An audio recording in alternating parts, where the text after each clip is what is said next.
Ara em presento, sí. Jo sóc Moisès Sobirana, sóc membre d'Enginyeria Sense Fronteres, que forma part de la plataforma Aigües Vida, i juntament amb en Lluís Ravell, de la Federació d'Associacions de Veïns i Veïnes de Barcelona, i amb la Maria Garcia, d'Ecologistes en Acció.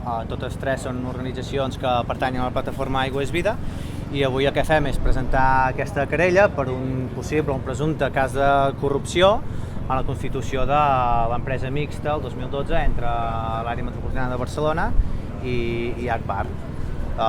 D'entrada recordar que no és un tema novedós o que no és una acció puntual, sinó que ja des dels seus inicis a Plataforma Aigües Vida venim denunciant o venim dient que creiem que aquesta operació té moltes irregularitats, i no només té irregularitats, sinó que creiem que això té un greu impacte sobre la ciutadania.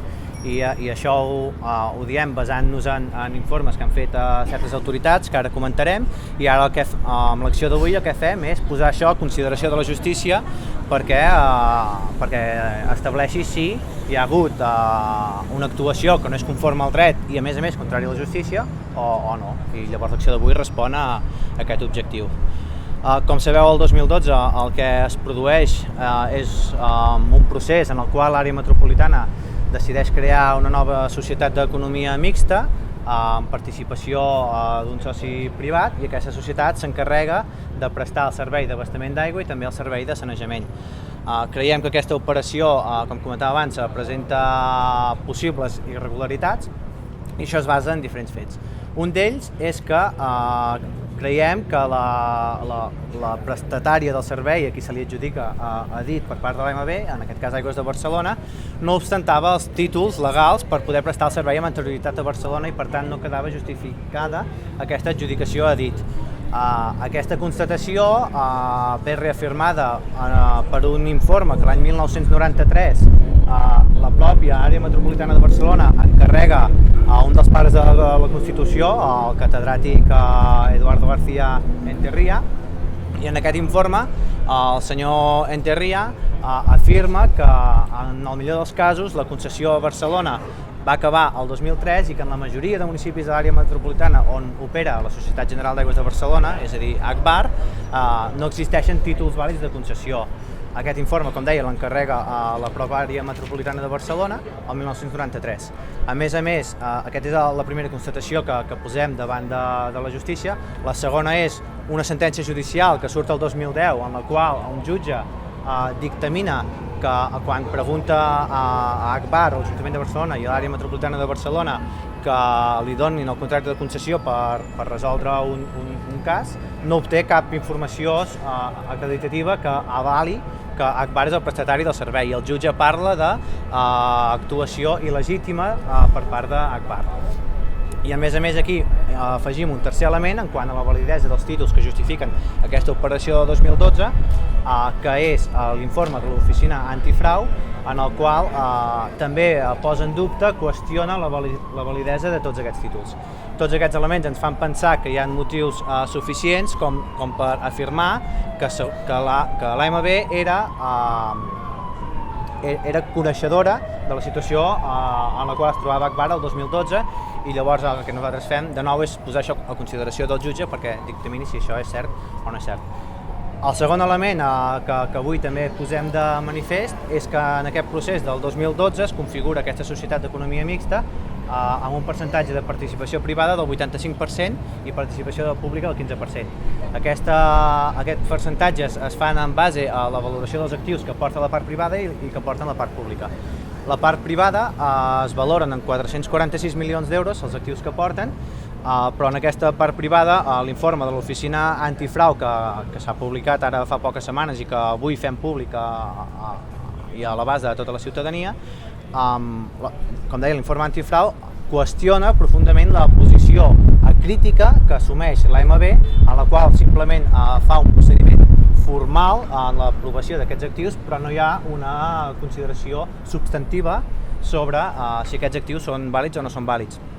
Per contra, en la valoració dels actius de la part pública que portava l'àrea metropolitana a través de l'empresa metropolitana de sanejament, Aquests actius es valoren en 50 i pico milions d'euros i és una xifra com a mínim sorprenent quan la pròpia Agència Catalana de l'Aigua considera que les inversions fetes en sanejament a l'àrea metropolitana són de l'ordre de 970 milions d'euros i a més ara la Generalitat en el decret llei que va aprovar fa un temps que està intentant tirar endavant sobre el cànon i depuradores valora aquests actius en una xifra al voltant dels 800 milions d'euros. Llavors aquesta valoració de 50 i alguna milions d'euros que es fa per la configuració d'aquest 8515 també creiem que es troba profundament injustificada i així ho afirma també l'Oficina Antifrau.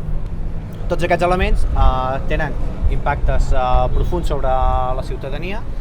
Aquí de nou ens remetem també al que afirma l'Oficina Antifrau, on per una banda la pròpia oficina considera sorprenent que s'estableixi un cànon concessional de 20 milions d'euros que la pròpia empresa a través del rebut paga a l'àrea metropolitana de Barcelona.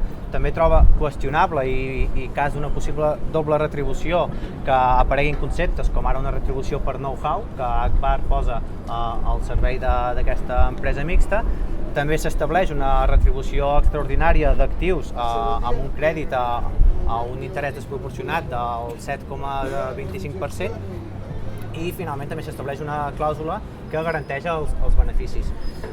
Tots aquests elements, l'Oficina Antifrau el que assenyala és, de nou, insisteixo, és la manca d'intervenció substantiva i la fe cega que posa l'administració pública davant d'això i per tant creiem que són indicis suficientment justificats per considerar si són constitutius de delicte o no.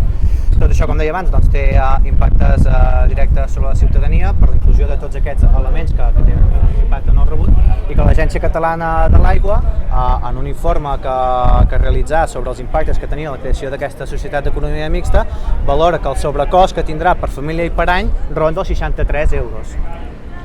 I, per tant, se suma també el conjunt de documents que provenen de l'administració i de persones significades també en dret que posen en qüestió tot això.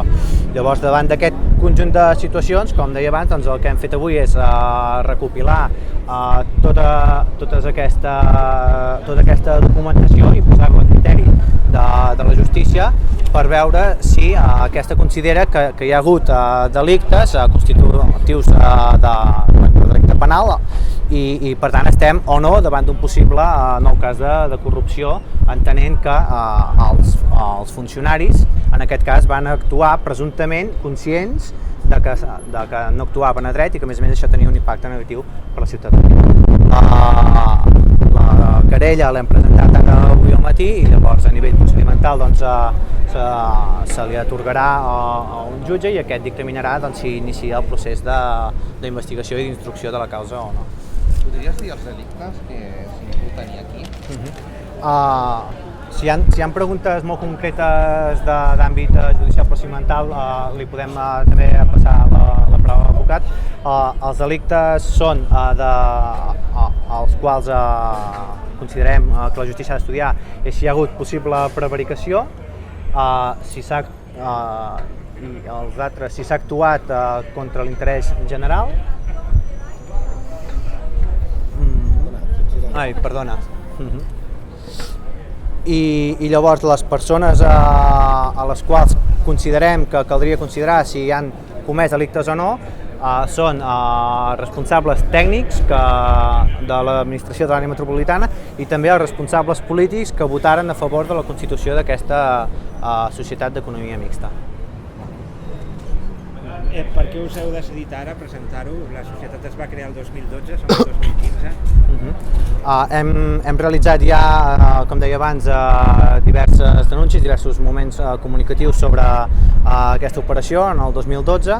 Llavors, fa poques setmanes es va fer públic l'informe de l'Oficina Antifrau i quan vam parlar amb els nostres advocats ens va semblar que era important poder treure a la llum també tot això i que el jutge podés dictaminar amb la màxima celeritat si hi va haver o no la comissió d'un delicte. Les persones incloses, o vull dir, només hi ha persones Ai, perdona. relacionades amb l'àrea metropolitana, no? Ningú d'Agbar, no? Suposo, a la querella només va contra o suposadament per delictes suposadament comesos a l'àrea des de l'àrea metropolitana, no? En la querella que presentem, sense prejudici de que el jutge després pugui considerar de si hi ha nous querellats o no hi ha nous querellats, és, com deia, els responsables tècnics i polítics de l'àrea metropolitana de Barcelona que van permetre realitzar aquesta operació. Hi ha alguna documentació diferent a la que vau presentar a l'oficina antifrau que inclogueu ara? Sí, a més de la documentació de l'oficina antifrau que com deies, presentarem, l'informe complet que fa l'oficina antifrau, també fem públic l'informe del catedràtic Enterria, Eduardo García Enterria, que el 1993, en el seu estudi encarregat per la pròpia àrea metropolitana, estableix que els títols que en aquell moment prestava Aigües de Barcelona estaven extingits. A banda de depurar responsabilitats, l'objectiu també seria poder revocar la constitució d'aquesta SEM, fer passos enrere i que s'anul·lés? Clar, aquí tenim un doble objectiu. Com a plataforma Aigua és Vida, des del primer dia nosaltres treballem per una gestió de l'aigua pública, no mercantil, i que sigui transparent i democràtica. Entenem que el procés de 2012 el que va fer va ser legalitzar una situació que nosaltres considerem que era irregular i que establia una participació molt important d'un soci privat. Nosaltres creiem que en la gestió de l'aigua la possibilitat de realitzar negoci amb un dret humà que reconeix les pròpies Nacions Unides no és una possibilitat viable, perquè veiem com això té un impacte directe sobre les tarifes de la població, que s'encareixen sobre manera, i com s'estableixen polítiques totalment antisocials, com és el fet que, segons els nostres càlculs, l'any passat 120.000 persones es van quedar sense aigua a Catalunya per no poder pagar el rebut de l'aigua. Nosaltres creiem que aquest tipus de gestió mercantil que posa per davant els interessos econòmics per sobre dels interessos socials no és una possibilitat. Per tant, és evident que nosaltres treballem perquè l'abastament d'aigua a Barcelona, a l'àrea metropolitana i a tot arreu en general respongui a un criteri de gestió pública no mercantil. Això per una banda. I per l'altra banda, doncs, evidentment, des del moment en què com a plataforma Aigua és Vida intentem posar llum a opinió pública a tot el que passa al voltant del món de l'aigua, també creiem en una societat que sigui justa, que sigui democràtica, que sigui transparent, i quan veiem presumptes indicis de comissió de delicte ens sentim en l'obligació de què menys que la justícia es posi a estudiar això i veure si realment hi ha hagut aquest delicte o anàvem equivocats. Gràcies. Vale. Gràcies. Sí.